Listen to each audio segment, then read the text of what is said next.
திரு செல்வராஜ், எப்படி பார்க்குறீங்க இந்த சிக்கல்களை? இப்போ இதில் ரொம்ப கூர்மையாக பார்க்கணும். இந்த போராட்டம் எப்படி துவங்கியது, அந்த போராட்டம் 13வது நாள் எப்படி அது முடிந்தது, இந்த போராட்டத்துக்கு இடையிலே ஆதரவு கொடுப்பு என்பதும் போராட்டம் என்பதும் ஜனநாயக வடிவம் தான், அதில் எந்த மாற்று கருத்தும் இல்லை.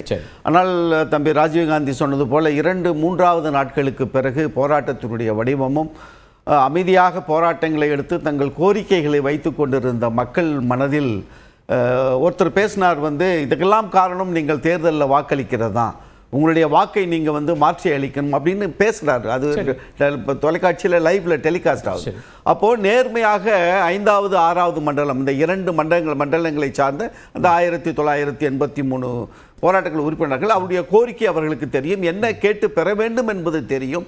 ஆனால் 4-5 நாட்களுக்கு பிறகு அவருடைய கோரிக்கை வடிவத்தையே, இந்த போராட்ட வடிவத்தையே அதற்கு பின்னால் அரசியல் இயக்கங்கள் தூண்டி விடுகிற அளவிற்கு அந்த போராட்டங்களை நடத்துவது என்பதும், தாயுமானவர் போன்று கடந்த 4.5 ஆண்டுகளில் பார்த்து ஒவ்வொரு பிரிவு மக்களுக்குமாக எல்லா சமூக நலனும் சென்றடைய வேண்டும் என்று பணியாற்றி கொண்டிருக்கிற தாயுமானவர் முதல்வர் அவர்களே ஆட்சியை கொடுங்கோல் ஆட்சி என்று ஒரு புதிதாக இயக்கம் துவங்கி இருக்கிற ஒரு கட்சியினுடைய தலைவர் பதிவு செய்வது என்பதும், இதெல்லாம் நீங்கள் ஒரு பொருத்தி பார்த்தீங்கன்னு சொன்னால் அந்த போராட்ட வடிவம் எப்படி மாற்றப்பட்டது, அந்த உண்மையாகவே போராடி கொண்டிருக்கிற மக்களை இந்த நிலைக்கு தள்ளியது என்பது இந்த போராட்டத்துக்கு ஆதரவு நிலைப்பாட்டை எடுத்து அங்கே உரையாற்றியவர்கள் ஒன்று. இப்போ போராடணும், அவருடைய உரிமைகளை கேட்டு பெறணும். இதில் 2 விடயங்கள் நம்ம பார்க்கணும். நம்ம வழக்கறிஞர் பேசுகிற போது சொன்னார், ஏற்கனவே 11 மண்டலங்களில் 4934 பேருக்கு அவங்களுக்கு ப்ரைவேட் இண்டஸ்ட்ரீஸோட டைப் பண்ணி கொடுத்துட்டாங்க. ராம்கியோட 2 நிறுவனங்கள் பண்ணுறாங்க. இந்த 2 மண்டலங்களுக்கும் 5-6வது மண்டலத்துக்கும் இது செய்ய போகிற பொழுதுதான் அந்த மக்கள் எங்களுக்கு பணி நிரந்தரம் வேண்டும், எங்களுக்கு ஊதிய உயர்வு வேண்டும் என்று அந்த மக்கள் போராடுறாங்க. இதில் நம்ம என்ன பார்க்கணும், ஒரு 3 முக்கியமான காரணங்களை இந்த போராட்ட நடக்கிற பொழுதே அமைச்சர் சேகர் பாபு அவரிடம் பேச மாட்டோம் என்று தவிர்ப்பது என்பது ஒரு உச்சகிட்ட மனநிலைக்கு அந்த மக்களை, போராட்டக்காரர்களை கொண்டு போனதன் விளைவுதான் அது.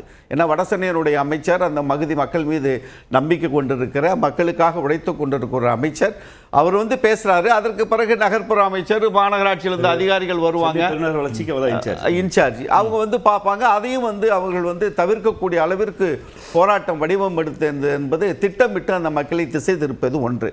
இரண்டாவது, ஏற்கனவே சொல்றது 2 விதமா பிரிச்சுப்போம். ஒன்று அங்க தொழிலாளர்களுடைய பிரச்சனை, நீண்ட நாட்டில் அங்கே இருக்காங்க, தனியார் மயப்படுத்துறதை எதிர்க்கிறோம், எங்களுக்கு ஒரு நிரந்தர பணி அப்படிங்கிறத கோரிக்கை வைக்கக்கூடிய பணியாளர்கள், அவங்களுக்கு ஆதரவு தெரிவித்து போராட்டத்தை நடத்தக்கூடிய அமைப்புகள், அதை அப்படி பிரிக்கலாமா சார்? அப்படி தானே இருக்க முடியும். நீங்கள் தொடர்ச்சியாக இவங்க இருக்காங்க. இப்போ இந்த 2 சிக்கலையும் ஒன்றா பார்க்குறதே சரியாக வருமா? அது தனி, இது தனி தானே, இந்த சிக்கல் தானே அடிப்படை. இல்லை, நேர்மையாக அந்த மக்கள் போராட்ட களத்தில் நேர்மையாக அவர்கள் சுயமாக அந்த போராட்ட களத்தை கொண்டு வந்திருந்தால் 13 நாட்கள் இது கடந்திருக்காது. 5-6 நாட்களிலே இந்த பேச்சுவார்த்தையோடு இது இப்பொழுது ஏற்பட்டிருக்கிற அந்த முடிவை ஏற்பட்டிருக்கும். இப்போ நீங்கள் ஹைகோர்ட்டில் போய் கேஸ் போட்டு அந்த இடத்துல போராட்டம் தொடரும் தான் சொல்லியிருக்கிறாங்க. இல்லை, கோர்ட்டு சொல்லியிருக்காங்க, நீங்கள் அனுமதி பெற்று போராட்டத்தை தொடரலாம் என்பதெல்லாம் மாற்று கருத்து இல்லை. நான் எதுக்கு இதை குறிப்பிட்டு சொன்னேன்னு கேட்டீங்கன்னா, ஒரு போராட்டத்தினுடைய வடிவம் எப்படி மாற்றப்படுகிறது என்பதற்காக, அந்த மக்களை எப்படி ஏமாற்றுகிறார்கள் என்பதற்கான ஒன்று. அந்த மக்களுக்கான கோரிக்கைகளுக்கு தானே அவங்க போய் பேசினவங்க அப்படி பேசலையே. அதாவது ஏற்கனவே 13 நாட்கள் குடும்பத்தெல்லாம் விட்டுட்டு சாலையில் உட்காந்து போராட்டம் பண்ணி எவ்வளவு கஷ்டப்பட்டிருப்பாங்கன்னு தெரியும், எவ்வளவு கடினமான சூழ்நிலையில் அந்த போராட்டம் நடைபெறும் தெரியும். நீங்க ஒரு ஸ்பார்க் தானுங்க, எதுவுமே நடப்பதற்கு ஒரு சின்ன ஸ்பார்க் தானே. ஒரு 100 பேர் இருக்கிற இடத்துல ஒரு 4 பேர் எழுந்து 2 கத்தனா என்ன ஆகும்? ஸோ அப்போ அந்த இடத்த ஒரு போராட்ட களத்தினுடைய தன்மையை மாற்றக்கூடிய அளவிற்கு இவர்கள் பேசியது என்பது ஒன்று. இரண்டாவது, 3 முக்கியமான தகவல்களை அந்த போராட்டக்காரர்களுக்கு அரசாங்கம் சொல்லி இருக்கிறது. வேலை வாய்ப்பு நிரந்தரம் என்பதும், அந்த வேலை வாய்ப்பை தனியார் துறையில் வேலைக்கு சேர்ந்ததற்கு பிறகு அவர்கள் 100% அவர்களை வெளியேற்றி விட முடியாதுங்கிற உத்தரவாதம் இப்பல்ல, அது ஏற்கனவே அந்த 11 மண்டலங்கள் தனியார் மயமாகும் போதே கொடுக்கப்பட்ட ஒன்று தான். இதில் அரசாங்கத்துக்கு என்ன சிக்கல், நான் பிராக்டிக்கலாக பேசுகிறேன். இந்த போராட்டம், இந்த மக்கள், அவங்களுடைய நியாயம், அதையெல்லாம் வச்சு விட்டு பேசுகிறேன். அர்பனைசேஷன் இப்போ 47% மோஸ்ட் அர்பனைஸ்டு ஸ்டேட்.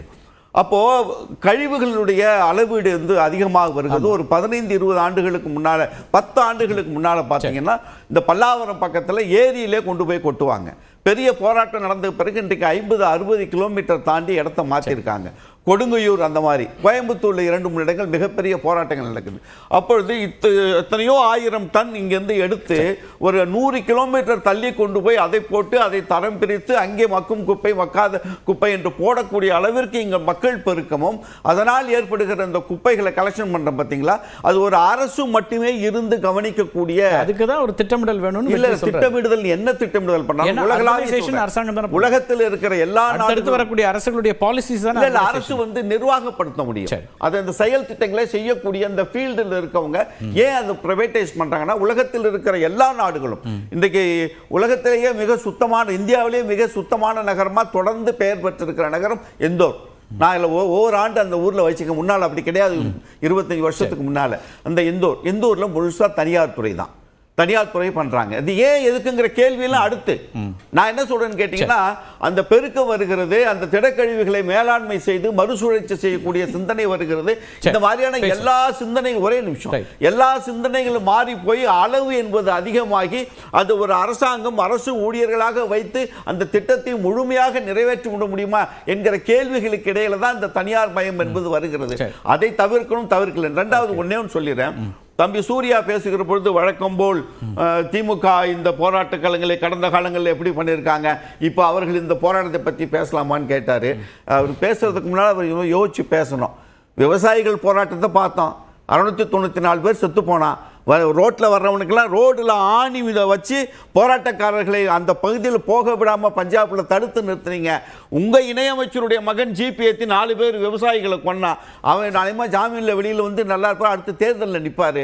இப்படித்தான் நீங்கள் போராட்டங்களை அணுகி இருக்கிறீர்கள் என்கிற பொழுது நேற்றைக்கு ஏதோ ஒரு பெண்ணை கையை பிடிச்சு இழுத்துட்டாங்க, தவறு என்று ஏற்றுக்கொண்டார்கள்.